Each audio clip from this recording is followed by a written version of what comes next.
கர்த்தருடைய பரிசுத்த நாமத்துக்கு மகிமை உண்டாவதாக. இந்த நாளிலும் இந்த வீடியோ மூலம் உங்களை சந்திப்பதில் மிகுந்த மகிழ்ச்சி அடைகிறேன். இந்த நாட்கள் லெந்த் டேஸாக இருக்கிறபடினால ஆண்டவராகிய இயேசு கிறிஸ்து சிலுவையில் கடைசியாக கூறின அந்த 7 வார்த்தைகளை இந்த நாட்களில் நாம் தியானிக்க இருக்கிறோம். இந்த நாளிலும் கூட ஆண்டவராகிய இயேசு கிறிஸ்து சொன்ன முதல் வார்த்தையை நம்ம தியானிக்க போகிறோம். அதற்கு முன்பாக நம்ம ஜெபிக்கலாம். அன்பின் பரலோக பிதாவே, இந்த நல்ல வேலைக்காக உண்மை நாங்கள் நன்றியோடு உண்மை துதிக்கிறோம். இந்த நாளிலும் நீர் சிலுவையில் சொன்ன அந்த முதலாவது வார்த்தையை குறித்து தியானிக்க இருக்கிறோம். ஆவியானவர் எங்களோடு பேசும்படியாய் ஜெபிக்கிறோம். எங்களை தாழ்த்தி உடைய கரங்களை ஒப்பு கொடுக்கிறோம். மீட்பர் இயேசுவின் மூலம் ஜெபிக்கிறோம் அன்பின் பரலோக பிதாவே, ஆமேன். லூக்கா எழுதின சுவிசேஷம் 23ஆம் அதிகாரம் 34ஆம் வசனம். அதுல நம்ம பார்க்கும்போது, அப்பொழுது இயேசு, பிதாவே இவர்களுக்கு மன்னியும், தாங்கள் செய்கிறது இன்னதென்று அறியாதிருக்கிறார்களே என்றார். ஆண்டவராகிய இயேசு கிறிஸ்துவை குறித்து நம்ம பார்க்கும்போது பிலிப்பியர் 2ஆம் அதிகாரம் 6 to 8 வரைக்குள்ள வசனத்தில் நம்ம பார்க்கும்போது, அவர் தேவனுடைய ரூபமாய் இருந்தும் தேவனுக்கு சமமாய் இருப்பதை கொள்ளையாடின பொருளாக எண்ணாமல் தம்மை தாமே வெறுமையாக்கி அடிமையின் ரூபம் எடுத்து மனுஷ சாயலானார். அவர் மனுஷ ரூபமாய் காணப்பட்டு மரண பரியந்தம், அதாவது சிலுவையின் மரண பரியந்தமும் கீழ்ப்படிந்தவராக தம்மை தாமே தாழ்த்தினார் என்று சொல்லி பிலிப்பியர்ல நம்ம பார்க்க முடிகிறது. ஆண்டவராகிய இயேசு கிறிஸ்து இந்த உலகத்துல ஒரு மனிதனாக அவர் வாழ்ந்தது மட்டும் அல்லாம பிதாவினுடைய சித்தத்தை நிறைவேற்றி எதற்காக இந்த உலகத்துக்கு வந்தாரோ அந்த காரியத்தை அவர் வெற்றியாய் நிறைவேற்றி முடித்தார் அப்படின்னு சொல்லி நம்ம பார்க்கிறோம். இந்த முதல் வார்த்தையில நம்ம பார்க்கும்போது, இந்த இப்படியாக சொல்கிறது, அந்த முதல் வார்த்தையில பார்க்கும்போது, பிதாவே இவர்களுக்கு மன்னியும். இந்த இதுல நம்ம அநேக காரியங்கள் நம்முடைய வாழ்க்கையில கற்றுக்கொள்ள வேண்டியது இருக்கிறது. அந்த காரியத்தை குறித்து நம்ம இந்த நாள்ல தியானிக்க போகிறோம். இயேசு சொல்கிறார், பிதாவே இவர்களுக்கு மன்னியும் அப்படின்னு சொல்றாரு. இதுல அவர் பிதாவே என்று கூப்பிட்டு ஒரு காரியத்தை அந்த இடத்துல சொல்றார். என்ன சொல்றார்? இவர்களுக்கு மன்னியும். நம்ம அந்த ஃபர்ஸ்ட் வேர்டை தான் ஃபர்ஸ்டாக நம்ம பார்க்க போகிறோம். பிதாவே. அவர் இதுல அவர் இந்த வார்த்தையை சொல்லும் போது அவருடைய சூழ்நிலை, ஆண்டவராகிய இயேசு கிறிஸ்து சூழ்நிலை நம்ம பார்த்தோம்னா சரீரத்துல ஒரு தாங்க முடியாத ஒரு வேதனை. அவருடைய கைகள் கால்கள்ல ஆணிகள் அடிக்கப்பட்டு தலையில முட்கிரீடம் சூட்டப்பட்டு அவர் சிலுவையில அவ்வளவு ஒரு ஒரு தாங்க முடியாத ஒரு வேதனையில தொங்கிக் கொண்டிருக்கிற சூழ்நிலை. அதன் மத்தியில நிந்தனைகள், பரியாசங்கள், அவமானங்கள், அப்படியான ஒரு சூழ்நிலையில ஆண்டவராகிய இயேசு கிறிஸ்து அந்த வேதனையின் உச்சத்துல அவர் சொல்றாரு, பிதாவே அப்படின்னு சொல்லி கூப்பிட்டு அந்த இவர்களுக்கு மன்னியும் அப்படின்னு சொல்லி சொல்றாரு. இந்த இடத்துல நம்ம பார்க்கும்போது, இதுல அவர் பிதாவே என்று கூப்பிட்டு அவர் அந்த காரியத்தை சொல்லும் போது, அதுல பிதாவுக்கும் இயேசுக்கும் இடையேயான அந்த உறவை நம்ம முதலாவது இந்த இடத்துல பார்க்க முடிகிறது. பிதாவே என்று கூப்பிட்டு அவர் அந்த காரியத்தை சொல்றார். இப்ப நம்ம பார்க்கும்போது நம்முடைய வாழ்க்கையில நம்ம ஒரு கஷ்டமான ஒரு சூழ்நிலையில கடந்து சென்று கொண்டிருக்கிறோம் அப்படின்னா, நம்முடைய மனதை நம்ம முதலாவது யாரை தேடுகிறோம்? நமக்கு அன்பு, அநேக நேரத்துல நமக்கு அன்புக்குரியவர்கள், நாம் அதிகமாக நேசிக்கிறவர்களிடத்திலிருந்து ஏதாவது ஆறுதலான வார்த்தைகள் வராதா? அவர்களிடத்துல இந்த காரியத்தை நான் ஷேர் பண்ணணும்னு சொல்லி முதலாவதாக அவர்களுக்கு எப்படியாவது நம்ம அந்த காரியத்தை தெரியப்படுத்தணும், அவங்க கூட ஏதாவது பேசணும் அப்படின்னு சொல்லி அநேக நேரத்துல நம்ம அப்படியாக நம்முடைய ஃப்ரெண்ட்ஸ், நம்ம நேசிக்கிறவங்களை தேடி நம்ம போகிறோம். ஆனா இந்த இடத்துல ஆண்டவர் அந்த வேதனையின் மத்தியில, அந்த கஷ்டத்தின் மத்தியில, அந்த பாடுகளின் மத்தியில அவர் தேடுகிறது அவருடைய பிதாவே. பிதாவே இவர்களுக்கு மன்னியும் அப்படின்னு சொல்லிட்டு அந்த இடத்துல சொல்றார். இதுல முதலாவது அவர் பிதாவை நிறுத்துகிறார். அவருடைய வாழ்க்கையில் நம்ம பார்க்கும்போது அவர் பிதாவுடைய சித்தத்தை நிறைவேற்றணும் அப்படிங்கிற அந்த ஒரே அந்த ஒரு குறிக்கோள் தான் ஆண்டவராகிய இயேசு கிறிஸ்து இந்த உலகத்துல இத்தனை அதிகமான ஒரு பாடுகளை பெற்றார். ஆனாலும் இந்த தாங்க முடியாத அந்த வேதனையிலும் அவர் முதலாவது அழைக்கிறது பிதாவே என்று அழைத்து அந்த காரியத்தை சொல்றதை நம்ம பார்க்கிறோம். நாமும் நம்முடைய வாழ்க்கையில இந்த நாட்கள்ல வந்து நம்ம வந்து நம்ம வந்து யோசித்து பார்க்க வேண்டும். நம்ம முதலாவது யாரை வைத்திருக்கிறோம்? நமக்கு அன்புக்குரியவர்களை வைத்திருக்கிறோமா? இல்ல நம்முடைய கணவன், மனைவி வைத்திருக்கிறோமா? இல்ல நம்முடைய பேரண்ட்ஸ வைத்திருக்கோமா? யாரை நம்முடைய கஷ்டத்தின் நேரத்தில் அதிகமாய் தேடுகிறோம்? அப்படின்னு சொல்லி நம்ம சிந்தித்து பார்க்க வேண்டும். ஒருவேளை நம்ம உலக பிரகாரமாக நம்முடைய கணவனையோ, இல்ல மனைவியையோ, இல்ல பேரண்ட்ஸ் அப்படி தேடுகிறவர்களா இருந்தால், இந்த நாளில் ஆண்டவராகிய இயேசு கிறிஸ்து எப்படி பிதாவை தனக்கு முன்பாக வைத்தாரோ, அதே போல நாமும் நம்முடைய வாழ்க்கையில பிதாவை ஆண்டவராகிய இயேசு கிறிஸ்துவை வந்து நம்முடைய எந்த சூழ்நிலையில அவரிடத்துல முதலாவது போய் நம்முடைய காரியங்களை வந்து தெரியப்படுத்த வேண்டும். எந்த கஷ்டத்தின் மத்தியில் நம்ம சென்றாலும், வேதனையின் மத்தியில சென்றாலும் அவரிடத்தில் நம்ம சொல்லும்போது அதற்கான ஒரு தீர்வு வந்து நம்முடைய வாழ்க்கையில கிடைக்கும். அதனால இந்த நாட்கள்ல அத நம்ம சிந்தித்து பார்த்து அந்த காரியத்தை வந்து நம்ம நிறைவேற்றணும். தாவீது கூட சொல்லும்போது, "கர்த்தரை எப்பொழுது எனக்கு முன்பாக வைத்திருக்கிறேன்." அந்த அப்படி வைத்திருக்கிறனால நான் என்ன பண்ணுவதில்ல, அசைக்கப்பட்டு போவதில்ல. அப்படிப்பட்ட ஒரு நம்பிக்கை அந்த தாவீதுக்கு இருந்தது. ஏன்னா, நான் கர்த்தர முன்பாக வச்சிருக்கேன். அவரை என்னுடைய வாழ்க்கையில முன்பாக வைக்கும்போது, நான் வந்து அசைக்கப்படுவதில்ல. அப்படின்னு சொல்ற ஒரு நம்பிக்கை. அதே போல நம்மளும் நம்முடைய வாழ்க்கையில ஆண்டவர நம்ம முன்னிறுத்தும்போது, நம்மளும் எந்த சூழ்நிலையிலும் வெட்கப்பட்டு போக மாட்டோம். பாருங்க அந்த இயேசுவை குறித்து நம்ம பார்க்கும்போது, அவர் அந்த பிதாவை வந்து முதன்மையாக வைக்கிறத நம்ம பார்க்க முடிகிறது. அவர் வாழ்ந்தபோது கூட, பிதாவோடு வந்து என்ன பண்றாரு? நேரத்த செலவிடுகிறார். நம்ம பார்க்கும்போது அவர் எப்போலாம் ஜெபம் பண்ணார் அப்படின்னு பார்க்கும்போது, அதிகாலையில இருட்டோடு நேரப்பட எழுந்து, அப்படியாக அவர் வந்து பிதாவோடு தன்னுடைய நேரத்தை வந்து செலவிடுகிறத வந்து நம்ம பார்க்க முடியும். இயேசுனுடைய விருப்பம் என்ன அப்படின்னு நம்ம பார்த்தோம்னால, அவர் ஒரு இடத்துல சொல்லியிருப்பாரு. வேதத்துல பார்க்கும்போது, பிதாவுடைய சித்தத்தை நிறைவேற்றுவதுதான் என்னுடைய போஜனம் அப்படின்னு சொல்றாரு. போஜனம் எவ்வளவு முக்கியம் இல்ல? நம்முடைய இந்த உலகத்துல வாழ்றதுக்கு சாப்பாடு ரொம்ப முக்கியம். ஆனா அந்த அந்த முக்கியத்த வந்து அவர் என்ன சொல்றாரு? அவருடைய சித்தத்த நிறைவேற்றுகிறது தான் என்னது? என்னுடைய போஜனம் அப்படின்னு சொல்லி ஆண்டவராகிய இயேசு கிறிஸ்து சொல்லியிருக்கிறத நம்ம பார்க்க முடியும். அப்ப அவருடைய வாஞ்சை, விருப்பம் எல்லாம் எதுவா இருந்தது? பிதாவுடைய சித்தத்தை நிறைவேற்ற வேண்டும். பிதாவுக்கும் அந்த தாங்குன்னா அந்த இயேசு கிறிஸ்து தாங்க முடியாத அந்த வேதனையிலும் பிதாவே என்று அழைத்து அவரை முன்னிறுத்துகிறதை நம்ம பார்க்கிறோம். அவர் இந்த இடத்துல நம்ம பார்க்கும்போது அவர் வந்து பிதாவுக்கு மேல வைத்திருந்த அன்பு வெளிப்படுகிறது. அவர்களுக்கு 2 பேருக்கு இடையே இருந்த அந்த உறவு வந்து எவ்வளவு அதிகமாக, எவ்வளவு அந்த உறவுகள் வந்து இருக்கிறது என்பதை நம்மளால பார்க்க முடிகிறது. இந்த நாட்கள்ல ஒருவேளை நமக்கும் ஆண்டவருக்கு இடையான உறவு எப்படி இருக்கிறது என்பதை நம்ம சிந்தித்து பார்க்க வேண்டும்.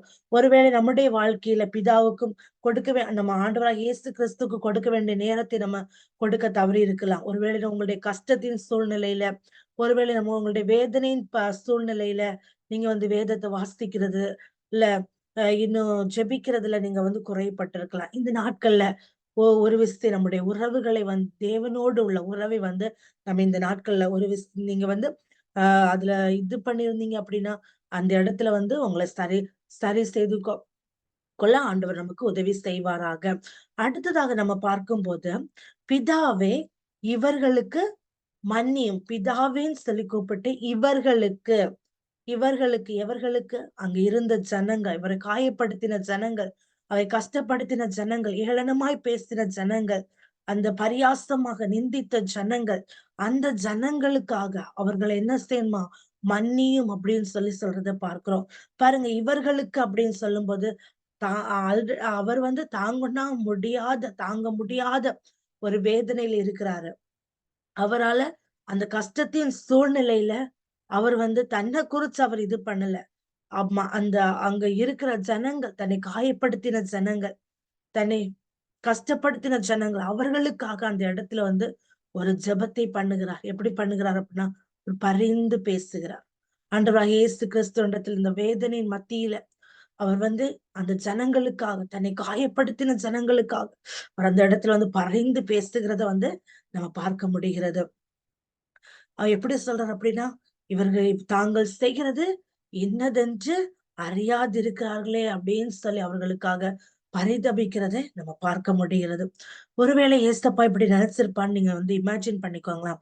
எந்த ஒரு பாவம் அவர் வந்து நினைச்சிருக்கலாம். நான் எந்த ஒரு பாவம் வந்து செய்யல. நான் வந்து ஆனா என்ன என்ன பண்ணாங்க? இந்த ஜனங்க சாட்டையினால் அடிச்சு, கைகள், கால்கள்ல எல்லாம் ஆணி அடித்து, முள்முடி சூட்டுனது மட்டும் இல்ல.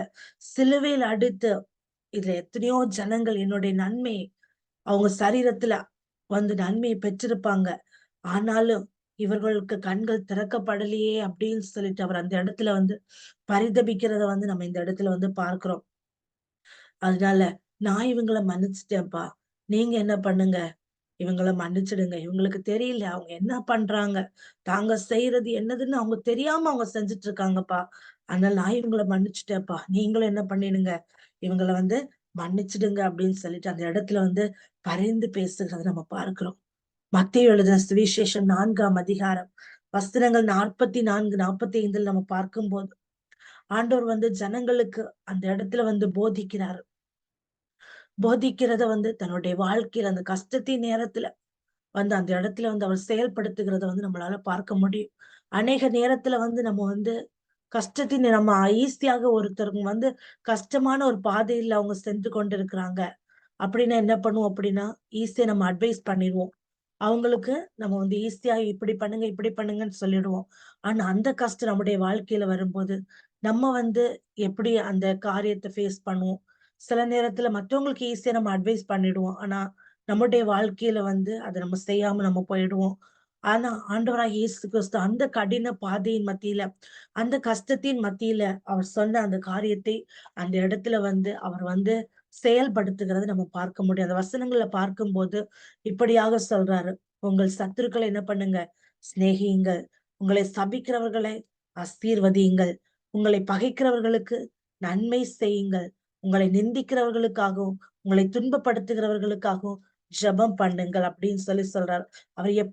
அவர் வந்து வாழ்ந்த நாட்கள்ல போதித்தாரோ, அந்த போதனை வந்து அவருடைய வாழ்க்கையில அந்த கஷ்டத்தின் மத்தியில அவரை நிந்தித்த, அவரை துன்பப்படுத்தின அந்த ஜனங்களுக்காக அவர் வந்து விண்ணப்பம் பண்ணுகிறத நம்ம இந்த இடத்துல வந்து பார்க்க முடிகிறது.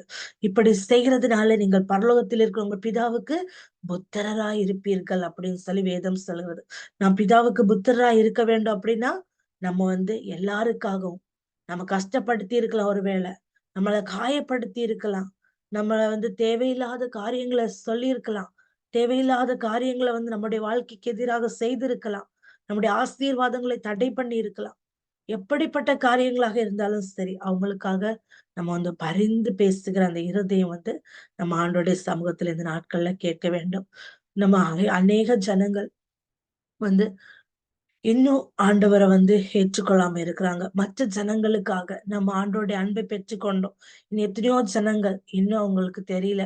அந்த ஜனங்களுக்காக நம்ம பரிந்து பேசணும். நம்முடைய சத்துருக்கள நம்ம வந்து என்ன பண்ணணும்? சிநேகிக்கணும். நம்மள சபிக்கிறவங்கள நம்ம வந்து ஆசீர்வதிக்கணும் அப்படின்னு சொல்லி நம்ம பார்க்கிறோம். ஆனா நம்முடைய சூழ்நிலை அப்படிப்பட்ட காரியங்கள் வராது. இப்படி செஞ்சுட்டாங்களே அப்படின்னு சொல்லி நமக்கு வந்து கஷ்டம், வேதனைகள் வரும். ஆனா அந்த காரியத்த ஆண்டவருடைய சமூகத்துல நம்ம சொல்லும்போது, ஆண்டவரிடத்துல வந்து அந்த பாரத்த நம்ம இறக்கி வைக்கும்போது, ஆண்டவர் வந்து அந்த காரியத்துக்கு ஆன பலன வந்து அவங்களுக்கு கொடுப்பார். ஆனா நம்ம செய்ய வேண்டியது வந்து எல்லாருக்காகவும் நம்ம என்ன பண்ணணும்? பரிந்து பேசுகிறவர்களாய் இருக்க வேண்டும். அடுத்து நம்ம பார்க்கும்போது, மன்னியும் பிதாவே இவர்களுக்கு மன்னியும். மன்னிப்பு அப்படின்னு சொல்லி நம்ம பார்க்கும்போது, இந்த மன்னிப்பு பெறும்படியாக இந்த உலகத்தின் ஜனங்கள் நம்ம இப்ப தெரியும் அநேகர் வந்து அநேக காரியங்களை வந்து செய்கிறத வந்து நம்ம பார்க்க முடியும். எப்படின்னா அநேகர் பாத யாத்திரை போவாங்க. அநேக புனித இடங்களுக்கு போய் எப்படியாவது எனக்கு பாவ மன்னிப்பு கிடைச்சிடாதா? இல்ல தங்களுடைய சரீரங்களை காயப்படுத்துவாங்க. அப்படியாவது எனக்கு வந்து என்னது இந்த பாவத்துல இருந்து பாவ மன்னிப்பு கிடைக்கணும் அப்படின்னு சொல்லிட்டு அநேக நேர்த்தி கடன்கள், அநேக காரியங்களை வந்து தங்களுடைய சரீரங்களை ஒடுக்கி தியாகம் செய்து அநேக காரியங்களை வந்து இந்த பாவ மன்னிப்பை பெற வேண்டும் அப்படின்னு சொல்லிட்டு அவங்களுடைய வாழ்க்கையில வந்து செய்கிறத வந்து நம்ம வந்து பார்க்க முடியும். அதனால அநேக ஜனங்களுக்கு வந்து தெரியல. எப்படி இந்த இயேசு கிறிஸ்து எதற்காக இந்த உலகத்துக்கு வந்தார் அப்படின்னு சொல்லிட்டு. நம்ம பார்க்கும்போது எதற்காக இயேசு கிறிஸ்து இந்த உலகத்துல வந்தார்ன்னு பார்த்தோம் அப்படின்னா, ஜனங்களின் பாவங்களை நீக்கி, ஜனங்களை ரட்சிக்கும்படியாக வந்தார் அப்படின்னு சொல்லி நம்ம வேதத்துல பார்க்கிறோம். யோவான் ஸ்நானகன் இயேசுவை குறித்து சொல்லும்போது, உலகத்தின் பாவத்தை சுமந்து தீர்க்கிற தேவாட்டுக்குட்டி அப்படின்னு சொல்லி யோவான் 1:29 வந்து சொல்றத வந்து நம்ம பார்க்க முடியும். ஆண்டவராகிய இயேசு கிறிஸ்து இந்த உலகத்துல வந்ததே எதற்காக அப்படின்னா, பாவத்துல இருக்கிற ஜனங்களை மீட்கும்படியாக. அது தெரியாம அநேக ஜனங்கள் இன்றைக்கும் பாவ மன்னிப்பு கிடைக்காதா என்று சொல்லி அநேக காரியங்களை அவங்களுடைய வாழ்க்கையில செய்து தேடிக்கொண்டிருக்கிறத பார்க்க முடியும். நம்ம பார்க்கும்போது ஆண்டவராகிய இயேசு கிறிஸ்துவின் நாட்களுக்கு முன்பாக இந்த பழைய ஏற்பாட்டு நாட்கள் நம்ம பார்க்கும்போது ஜனங்கள் பாவம் செய்தார்கள் அப்படின்னா அவங்க பலிகளை செலுத்தும்படியாக தங்களுடைய வசதிக்கு ஏற்றார் புறா, ஆட்டுக்குட்டி இப்படி அநேக காரியங்களை கொண்டு பலியிடுகிறத நம்ம வேதத்துல வாசிக்க முடியும். ஆனா புதிய ஏற்பாட்டுல ஆண்டவராகிய இயேசு கிறிஸ்துவே தன்னை ஒரு ஜீவ பலியாக ஒப்பு கொடுத்தார்னு பார்க்கிறோம். நம்ம ரோமர் 8ஆம் அதிகாரம் 3ஆம் வசனத்துல பார்க்கும்போது பிதா தம்முடைய குமாரனை பாவ மாம்சத்தின் சாயலாகவும் பாவத்தை போக்கும் பலியாகவும் அனுப்பி மாம்சத்திலே பாவத்தை ஆக்கினைக்குள்ளாக தீர்த்தார் என்று பார்க்கிறோம். பாருங்க, இந்த பிதா இந்த குமாரனை ஒரு பாவ மாம்சத்தின் சாயலாகவும் பாவத்தை போக்கும் பலியாக தான் இந்த உலகத்துல அனுப்பினாரு. அனுப்பி அப்படியாக அவர் ஆண்டவராகிய இயேசு கிறிஸ்து சிலுவையில மரித்தது அவருடைய ரத்தத்தை சிந்தி அவர் மரித்ததுனால நமக்கு அப்படியாக நம்ம அனுபவிக்க வேண்டிய வேதனை அவர் அனுபவித்தனால நமக்கு பாவ மன்னிப்பு ஆண்டவராகிய இயேசு கிறிஸ்து மூலமாக கிடைத்திருக்கிறது. எப்படி நம்ம பாவ மன்னிப்பு நமக்கு பாவ மன்னிப்பு வேணும் அப்படின்னா இப்போ என்ன பண்ணணும் அப்படின்னு சொல்லி நம்ம பார்க்கும்போது 1 யோவான் 1:1ஆம் அதிகாரம் 9ல பார்க்கும்போது நம்முடைய பாவங்களை நாம் அறிக்கையிட்டால் பாவங்களை நமக்கு மன்னித்து எல்லா அநியாயங்களையும் நீக்கி நம்மை சுத்திகரிப்பதற்கு அவர் உண்மையும் நீதியும் உள்ளவராய் இருக்கிறார் அப்படின்னு சொல்லி நம்ம அந்த வசனத்துல பார்க்கிறோம். அப்ப நம்ம பாவம் நம்ம ஏதோ ஒரு பாவத்தை நம்ம செஞ்சுட்டோம், தெரிஞ்சோ தெரியாமலோ ஏதோ பாவத்தை செஞ்சுட்டோம். அதை உண்மையாய் நம்ம ஆண்டோடைய சமூகத்துல அறிக்கையிடணும்.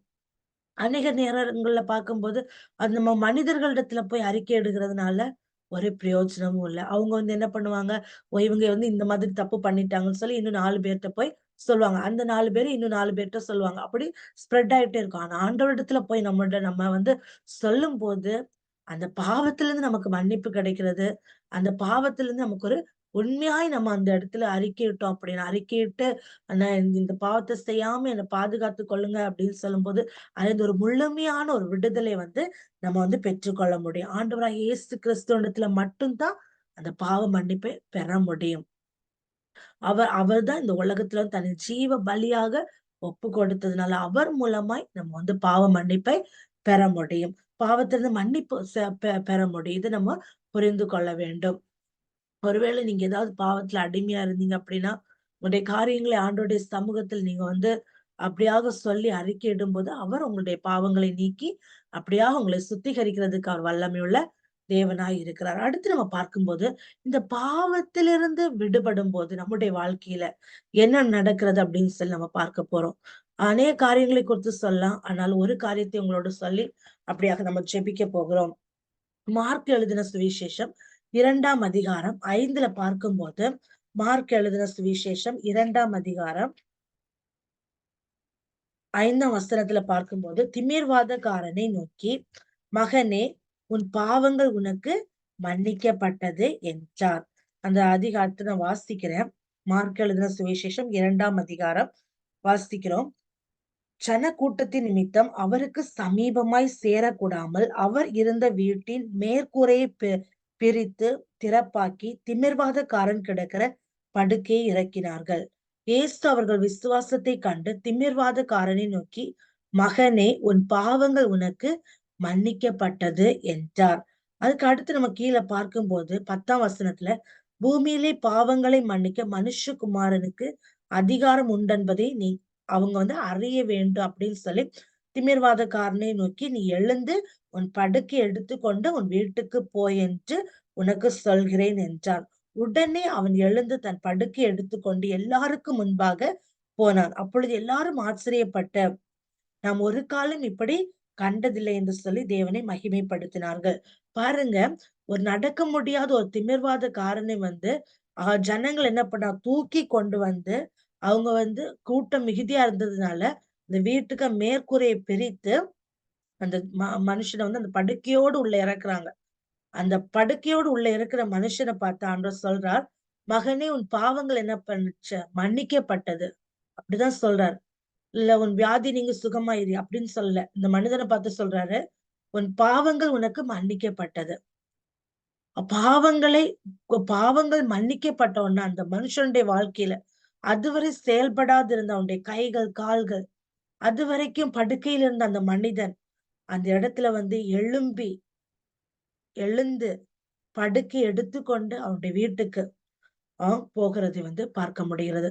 அப்போ சில நேரங்களில வந்து பாவத்தின் நிமித்தமாக நம்ம பாவங்கள்ல அடிமையாக்கப்பட்டிருப்பது நிமித்தமாக அநேக விதமான பலவீனங்கள் கூட நம்முடைய வாழ்க்கையை வந்து தாக்கும். அப்படிப்பட்ட நம்ம பாவத்திலிருந்து விடுதலை பெறும்போது, அந்த பாவத்திலிருந்து மட்டும் நம்ம விடுதலை பெறல. அந்த நம்முடைய சரீரத்துல தாக்கி இருக்கிற அந்த பலவீனங்கள் கூட நம்மை விட்டு மாறி போகும். தேவன் அதற்கு உதவி செய்வார். இந்த மார்க் 2ஆம் அதிகாரத்துல நம்ம இந்த சம்பவத்தை இதுல பார்க்க முடிகிறது. நம்முடைய பாவங்கள் எப்போ நம்ம வந்து ஆண்டவரிடத்துல போய் நம்ம பாவங்களை மன்னிப்பு கேட்கிறோமோ, அப்ப நம்முடைய சரீரத்தின் வியாதிகளில் இருந்தும் நம்ம பரிபூர்ண ஒரு சுகத்தை வந்து பெற முடியும். நம்முடைய எந்த எந்த பலவீனமா இருந்தாலும் அதுல நம்ம வந்து ஒரு விடுதலை வந்து பெற்றுக்கொள்ள முடியும். அந்த வியாதி அந்த மனிதனை விட்டு நீங்குகிறத வந்து நம்ம பார்க்கிறோம். அதே போல மத்தேயு 6ஆம் அதிகாரம் வசனம் 14, 15ல பார்க்கும்போது எப்படியாக ஜெபிக்க வேண்டும் என்று அவர் சொல்லிக் கொடுக்கும்போது அதுல இப்படியாக சொல்லியிருப்பார். மனுஷருடைய தப்பிதங்களை நீங்கள் அவர்களுக்கு மன்னித்தார், உங்கள் பிதா உங்களுக்கு மன்னிப்பார். மனுஷனுடைய தப்பிதங்களை நீங்கள் அவர்களுக்கு மன்னியாதிருந்தால் உங்கள் பிதா உங்கள் தப்பிதங்களை மன்னியாதிருப்பார். ஒருவேளை நம்மள வந்து மற்றவங்க காயப்படுத்தி இருக்கலாம், இல்ல நம்ம மூலமா மற்றவங்க காயப்பட்டிருக்கலாம். நம்ம நினைச்சிருப்போம், இது நான் சும்மா தானே பேசினேன், வார்த்தையின் மூலமா நம்ம காயப்படுத்தி இருக்கலாம், இல்ல இது வந்து விளையாட்டுக்காக தானே சொன்னேன் அப்படின்னு சொல்லி நம்ம சில வார்த்தைகள்னால அவங்கள காயப்படுத்திடல, நம்முடைய செய்கையினால ஏதோ ஒரு காரியத்தினால வந்து நம்ம வந்து காயப்படுத்தி இருக்கலாம். தெரிஞ்சு பண்ணியிருக்கலாம், தெரியாம பண்ணியிருக்கலாம். அ ஆனா வந்து நம்ம வந்து ஆண்டவருடைய சமூகத்துல வந்து எல்லா மனுஷர்கள் வந்து கண்டிப்பா யாரும் வந்து பரிசுத்தமா நம்ம எப்பவுமே பரிசுத்தமா இருக்க முடியாது. நம்ம வந்து தவறுவோம். ஆனா அந்த தவற வந்து நம்ம ஆண்டவரிடத்துல சொல்லி மன்னிப்பு கேட்கணும். ஒருவேளை மற்றவங்க உங்கள காயப்படுத்தி இருக்கலாம். வார்த்தையின் மூலமா, செய்கையின் மூலமா, இல்ல அநேக உங்களுடைய சரீரத்தின் மூலமாக, வேலை ஸ்தலங்களில எந்த எந்த ஒரு இடத்துலயா இருந்தாலும் சரி. நம்ம அவ்வளவு கூட பழகி இப்ப மன்னிக்க முடியாத அளவுக்கு ஆன காரியங்கள் கூட உங்களுக்காக, உங்க குடும்பத்துக்காக கூட அவங்க செஞ்சிருக்கலாம். ஆனாலும் இந்த நேரத்துல வந்து அவங்கள நம்ம மன்னிக்கும்போது, ஆண்டவர் வந்து நம்முடைய பாவங்கள வந்து அவர் மன்னிக்க போதுமானவரா இருக்கிறார். நம்முடைய தப்பிதங்கள், நம்முடைய குறைகள் மன்னிக்கப்படணும் அப்படின்னு நம்ம என்ன பண்ணணும்?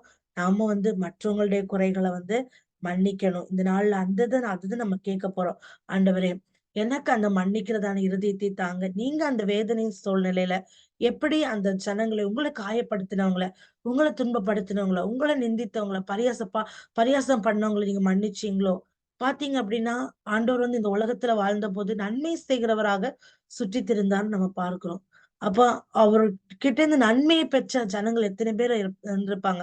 ஆனா அப்படிப்பட்ட ஜனங்கள் வந்து அந்த ஜனங்களே வந்து அவர வந்து இந்த மாதிரி காயப்படுத்தும்போது எவ்வளவு ஒரு வேதனையான ஒரு சூழ்நிலை இல்லையா? எவ்வளவு ஒரு கஷ்டமான சூழ்நிலை ஆண்டவராகிய இயேசு கிறிஸ்து அந்த நாட்கள்ல அவர் வந்து கடந்து சென்ற பாதை. அவருக்கு மன்னிக்க முடியும் அப்படின்னா, நம்மளாலயும் அந்த காரியத்துல வந்து மற்றவங்கள வந்து மன்னிக்க முடியும். நம்ம மன்னிக்காம இருக்கும்போது தான் நம்மளுக்குள்ள கசப்பு, வெறுப்பு, எரிச்சல், பழி வாங்குகிற எண்ணங்கள் இப்படிப்பட்ட அநேக காரியங்கள் வந்து நமக்குள்ளாக வரும். அப்படி வரும்போது நம்ம வந்து பாவம் செய்கிறவங்களாக இருப்போம். ஆனா, ஆண்டவரிடத்துல போய் அந்த காரியத்த வந்து நம்ம சொல்லிட்டோம் அப்படின்னா, அந்த காரியத்திலிருந்து விடுதலை பெற்று நம்மளும் சந்தோஷமாக எப்பவும் போல ந அல் நன்றாக வாழ முடியும். இந்த நேரத்துல கூட நம்ம ஜெபிக்கலாமா? முதலாவது நம்ம பார்த்தோம். பிதாவேன்னு சொல்லி அவர் கூப்பிடுறாரு. ஆண்டவருக்கும் அவருக்கு இடையே இருந்த உறவ நம்ம பார்க்கிறோம். நமக்கும் ஆண்டவருக்கு இடையான உறவு எப்படி இருக்குன்னு பார்ப்போம். இவர்களுக்கு அப்படின்னு சொல்லி அந்த இடத்துல வந்து அவர் துன்பப்படுத்தின ஜனங்களுக்காக பரிந்து பேசுகிற அந்த இருதயத்த வந்து நம்ம பார்க்கிறோம். இந்த நாட்கள்ல நம்ம மற்றவர்களுக்காக பரிந்து பேசுகிறதான அந்த இருதயத்தை தேவன் நமக்கு தரும்படியாக இந்த நேரத்துல நம்ம கேட்க போகிறோம். அடுத்தது நம்ம பார்த்தோம், மன்னியும் அப்படின்னு சொல்லி அந்த மன்னிக்கிற ஆண்டவராகிய இயேசு கிறிஸ்துனால மட்டும் தான் நம்மளுக்கு பாவ மன்னிப்ப வந்து தர முடியும். அந்த மன்னிப்ப பெறுகிறதுனால நம்முடைய வாழ்க்கையில என்ன நடக்கும் அப்படின்னு சொல்லி பார்த்தோம். அப்படியாக அந்த திமிர்வாதக்காரனுக்கு எப்படி ஆண்டவர் சுகத்தை கொடுத்தாரோ, அதே போல இந்த பாவத்தின் நிமித்தமான அந்த காரியத்திலிருந்து ஆண்டவர் நமக்கு விடுதலை தர முடியும். நம்மளும் வந்து நம்ம மன்னிக்கும்போது நம்ம என்ன பண்றோம்? பிதா நம்முடைய பாவங்கள மன்னிக்கிறார். அந்த மன்னிக்கிறதான இருதயத்தை இந்த நேரத்துல நம்ம கேட்க போகிறோம். எல்லாரும் கண்களை மூடி ஒரு நிமிடம் ஜெபிக்கலாமா? அன்பின் பரலோக பிதாவே, இந்த நல்ல வேலைக்காக உம்மை நாங்கள் நன்றியோடு உம்மை துதிக்கிறோம். இந்த நாளிலும் இந்த வார்த்தையை குறித்து தியானிக்க தேவன் கொடுத்த கிருபைகளுக்காக நன்றி செலுத்துகிறோம். முதலாவது நாங்கள் அப்பா தகப்பனே ஸ்தோத்திரம். எந்த சூழ்நிலையிலும் உம்மை எங்களுடைய வாழ்க்கையில முன்னிறுத்தி ஜீவிக்க எங்களுக்கு கிருபை தாங்க. எந்த கஷ்டத்தின் பாதை, வேதனையின் பாதை, கண்ணீரின் பாதை, எதன் வழியாக நாங்கள் நடந்து சென்றாலும் எல்லா சூழ்நிலையிலும் உம்முடைய கரத்தை பற்றி பிடித்து நடக்க முதலாவது உம்முடைய சமூகத்துல ஓடி வருகிறதுக்கான அந்த கிருபையை கொடுங்க. அதே போல அப்பா நீங்க சொன்னது போல நீங்க எப்படி போதிச்சீங்களோ அதே போல தகப்பனே நீங்க இந்த உலகத்துல அந்த கஷ்டத்தின் மத்தியில அதை செய்து காட்டுனீங்கப்பா. அதே போல நாங்களும் எங்களுடைய வாழ்க்கையில அப்ப மற்றவர்களுக்காக அந்த பரிந்து பேசுகிற அந்த இருதயத்தை எங்களுக்கு தாங்க. நாங்க மற்றவர்களுக்காக எங்களை துன்பப்படுத்தி நிந்தித்தவர்களுக்காகவும் நாங்கள் ஜெபிக்கிறதுக்கான அந்த கிருபை, அந்த பரிந்து பேசுகிற அந்த இருதயத்தை இந்த நாட்கள் எங்களுக்கு தாங்க. எப்படி அந்த மோசே அன்றைக்கு அந்த இஸ்ரவேல் ஜனங்களுக்காக பரிந்து பேசினாரோ, அதே போல நாங்களும் அப்பா ஜனங்களுக்காக பரிந்து பேசுகிற அந்த இருதயத்தை அப்பா எங்களுக்கு நீங்க கொடுக்கும்படியாய் நாங்கள் ஜெபிக்கிறோம் அப்பா. ஹalleluya. தகப்பனே ஸ்தோத்திரம். உம்மால மட்டும்தான்ப்பா பாவத்திலிருந்து விடுதலை பெற முடியும் என்று ஜனங்கள் அறிந்து கொள்ள உதவி செய்யுங்கப்பா. அந்த பாவங்கள் மன்னிக்கப்படும் போது ஒருவேளை எங்களுடைய சரீரங்கள் பலவீனங்கள் அந்த பலவீனத்திலிருந்து கூட நீர் எங்களுக்கு விடுதலை கொடுக்கிறீர் என்று நாங்கள் பார்த்தோம் அப்பா. எங்களுடைய பாவங்கள் மன்னிக்கப்படணும், நான் என்ன செய்யணும்னு நாங்க பார்த்தோம் அப்பா. அப்பா எங்களுக்கு அந்த மன்னிக்கிற இருதயத்தை தாங்க. ஒருவேளை எங்களை காயப்படுத்தி அப்பா இருக்கிறவங்களை மன்னிக்க முடியாத சூழ்நிலைகள் அப்பா, அந்த காரியங்கள் எங்கள் கண்களுக்கு முன்பாக அதை நினைக்கும் போது அப்படியே எங்களுக்கு அப்ப கோபம், எரிச்சல் வருகிறது என்றால் அந்த காரியங்களை எங்களை விட்டு நீங்க மாற்றி போடும்படியாய் ஜெபிக்கிறோம். எங்களுக்கு அதை மன்னிக்கிற இருதயத்தை தாங்க. அதை மன்னித்து மறந்து விடுகிறதுக்கான கிருபையை தாங்கப்பா. நீர் அப்படியே ஒவ்வொரு பிள்ளைகளுக்கு கிருபை செய்யுங்கப்பா. எங்களை தாழ்த்தி உம்முடைய கரங்களை ஒப்புக் கொடுக்கும். நீ பிரேசுவின் மூலம் ஜெபிக்கிறோம் அன்பின் பரலோக பிதாவே. ஆமென். God bless you all. கர்த்தர் தாமே உங்களை ஆசீர்வதிப்பாராக. ஆமென்.